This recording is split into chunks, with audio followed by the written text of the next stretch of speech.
A commitment to end extreme poverty by 2030 is one of the key recommendations from an international panel co-chaired by David Cameron.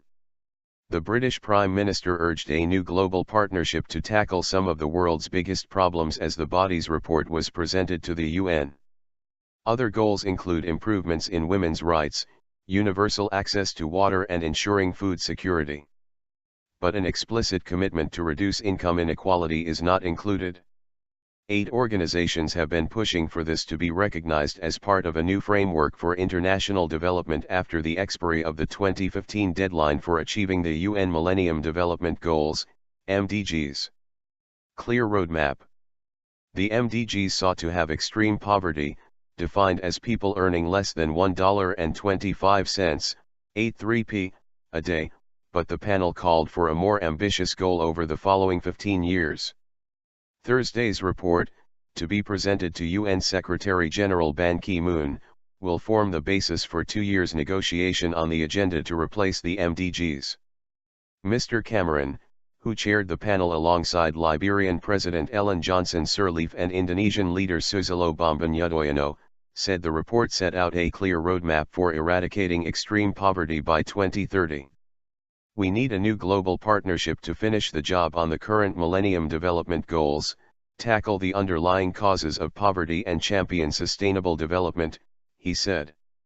Squandered opportunity.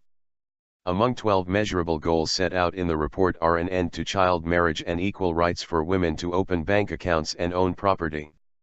The panel also recommends bringing together development and environmental agendas, with targets for reducing food waste, slowing deforestation and protecting ecosystems.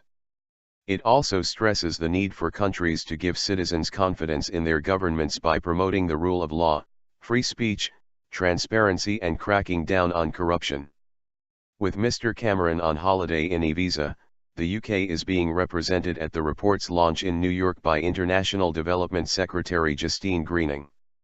Labour said Mr. Cameron, who discussed the findings of the report on a recent visit to the United Nations, had squandered a prestigious opportunity to show leadership on the world stage. Ambitious vision. A UK government spokesman said the proposals set out in the document were bold.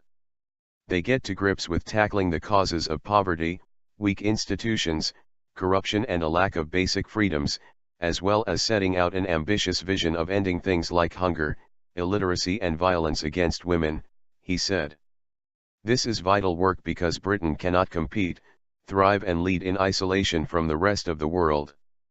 Oxfam said it was pleased by the 2030 poverty target but warned that future goals would be undermined without action to ensure that wealth is spread more fairly. Billions of people risk being left behind by economic growth, and in a world of finite resources the wealthiest cannot continue to expect more and more without hurting the rest, said its senior policy advisor Katie Wright.